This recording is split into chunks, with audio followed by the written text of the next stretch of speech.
All right, folks, it's that time of year again, 29th of November. It's 11:30 a.m.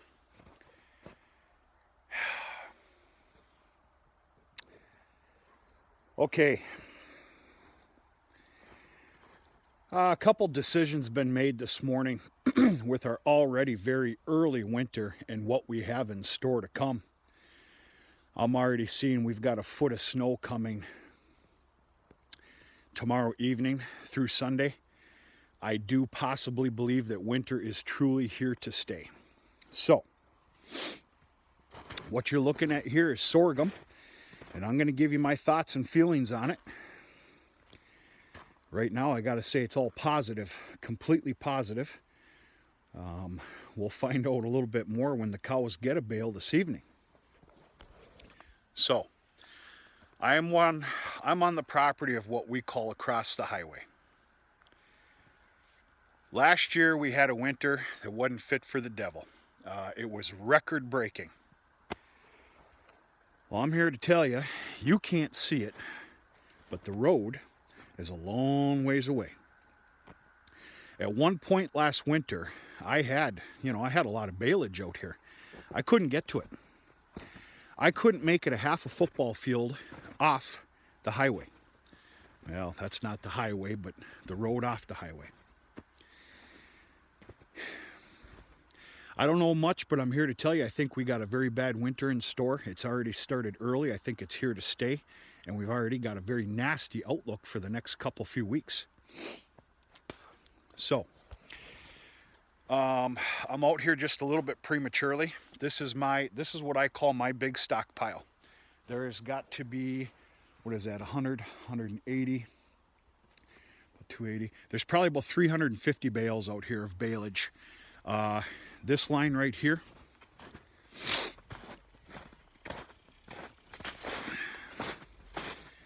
this line here and that line there, that's all alfalfa that come off of this new seeding field right here. And then this line and those other two is sorghum. And there's about 14 bales of peas and oats in there as well from when I had to plant the middle section out here. In the event we're going to have a winter, like I do believe that we're going to have, make that make sense. I've opted to keep the last line of cattle candy intact. Now, cattle candy is something I named that myself this year. It's a combination of predominant alfalfa with a healthy amount of grass in it. Cows absolutely love it. It's cattle candy. I've opted to leave that line intact in the event of an emergency of snow, to where it's going to take me 2 days to clean up back here to get back here with a tractor and a trailer for these bales. If that happens, God forbid, but if it happens, it did last year, we'll be able to grab off the cattle candy wrap line over by the farm with ease. So, in an effort to, the time has started. I've actually only got about 5 or 6 bales left of that beautiful grassy baleage that I made very late. My God, do the cattle love that stuff. Rightfully so. I decided to go ahead and start stockpiling. Now, if it was the dead of winter and colder than dog snot, I wouldn't be doing this. Not to this extent, because of freeze. Sorghum, in my opinion, and this is a fact, sorghum is a whole different beast than alfalfa. Alfalfa won't freeze nearly as quick and as bad as this sorghum. This sorghum is predominant moisture, for crying out loud. Now, I have to get this tested yet. This is that hybrid BMR. I'm already seeing a huge difference in the size of the stalks and all the leaf matter that's in here. It's an astronomical difference. Folks, I got to tell you, I'm no sorghum king. I'm still wrapping my head around this game. I started it last year, as most of you know that follow the channel. I think we did this absolutely perfect. As far as timing, height, more bang for the buck, and the amount of days that I let it just sit. This looks absolutely perfect. It looks nothing like last year's. It's got a brown tint to it. It's even got a different distinct smell to it. You know, smell of fermentation. Fermented silage. Actually smells nothing like silage, haylage, alfalfa. I don't have all my words here, but right now I'm thinking that we need to be extremely happy.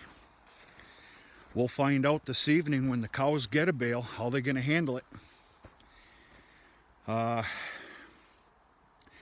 They've been getting cattle candy and then grassy baleage, so I'm here to tell you they'd take that over sorghum.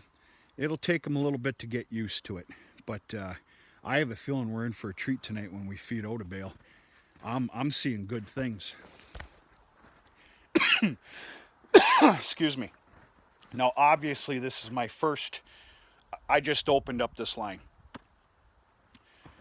Therefore, I am by God going to get this tested. This hybrid BMR, I'm not going to get into financial figures here. This hybrid BMR was double the price. Double the price of just regular, what I'm going to call run-of-the-mill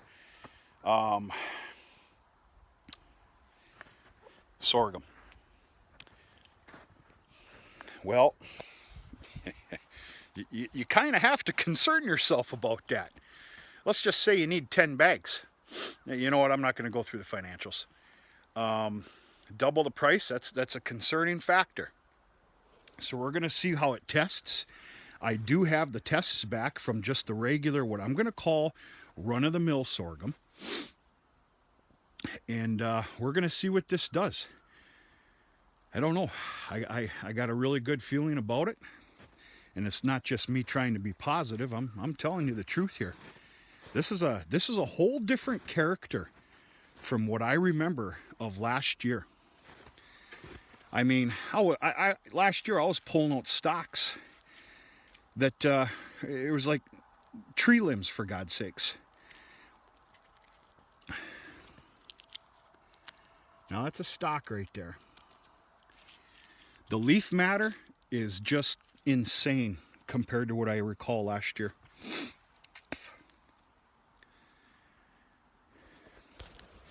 And that'll be the deciding factor of what I'm going after for planting next year.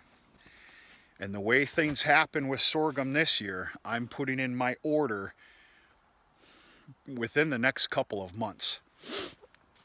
And I'm going to heighten the order just a little bit because I always seem to plant, just a little bit too heavy. And I'm always in need of more. Last year, you couldn't find a bag of sorghum. I probably would have had to run to Green Bay area, somewhere in Wisconsin maybe, to get some. Well, I wasn't about to do that. Time was of the essence. I put in those peas and oats in the middle of this field. And it is what it is. So, yeah, I don't know. This evening when I go and feed out a bale, I'm going to grab one of those, a 1 gallon Ziploc bag. I'm going to be grabbing one of those and taking a sample out of the bale and turning it into the nutritionist and see what we got here. Yeah, we'll see how the cows take it. We'll see what's left over combined with the nutrition report, and that'll make a decision on what we really got going here and what I'm going to do for next year.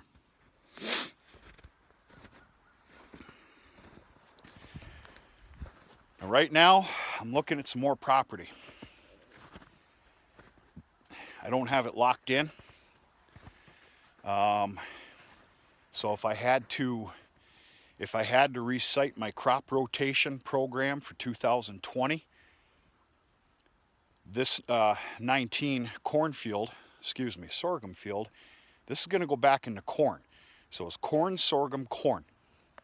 I really don't care to get into corn on corn, which is corn a couple years consecutively. And then This year, 19's cornfield over by the farm, that's going to go into sorghum. And then I have another chunk of about 8 or 10 acres. I'm not too sure what I'm going to do yet.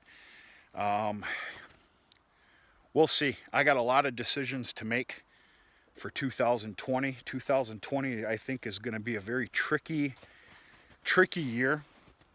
A lot of decisions to make, and they better be made slowly and wisely. That's just my feeling on the matter. But yeah, it's that time of year. We're going after a stockpile load. And because of the mild weather, I have no problem bringing 10 at a time because I do not see those things freezing. Maybe a small amount of froze crust, but that's it. And we'll go from there, folks. We'll see. I hope everybody had a really nice Thanksgiving. I know I did. I can promise you right now I'm at a bare minimum 5 pounds heavier. But that's what you're supposed to do on Thanksgiving. It was real nice day. Very nice day. And of course, this was the first of 2 bales that was used as an end cap, and it's very nicely intact. This is a great bale of hay, for crying out loud. And just look at that. I really didn't look at the second bale that was right up against the sorghum. I can promise you, by judging it just from here, that's a good bale of hay. I really do think that we hit this absolutely correct. I really do. I really do. But we can keep talking all we want.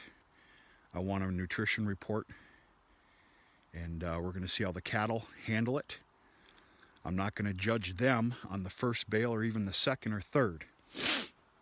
But once they get their taste buds back to it, and yes, I do believe in that, we're going to see how they handle it, and we're going to see what kind of waste is left over.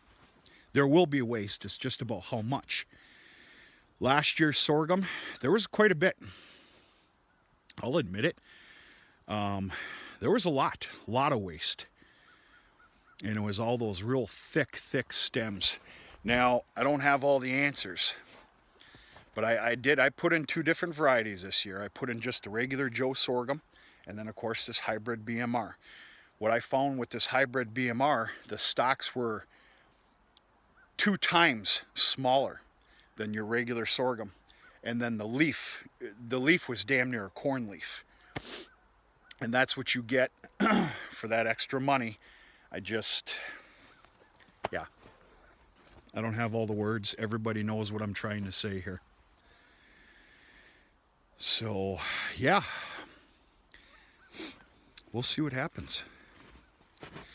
Yeah, this could become tricky out here. Of course, this is a big feed source out here for me.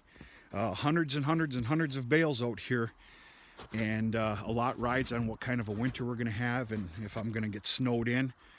And I can tell you, if we get blasted with a really bad one, multiple feet, it's going to take a healthy two consecutive all afternoons to swim my way back here with the bucket tractor, which of course will be the 6420 with the bucket on it, and of course the 3-point hitch John Deere snow blower.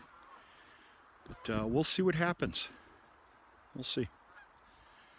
Coming back here on a consistent basis will help out tremendously as well. But yeah, beautiful day here today. It's about 31 degrees. And day after Thanksgiving weekend, all's well. Hope you folks had a really nice day yesterday. I really do. And nice weekend here. Of course, it's Black Friday. You couldn't pay me a few $100s to go into town today. Not this guy. No way. Don't want nothing to do with that. I don't care if it was an emergency. But yeah, I'll be sure to do a video this evening when we go to feed this out. So folks, we're going to talk to you sooner and later.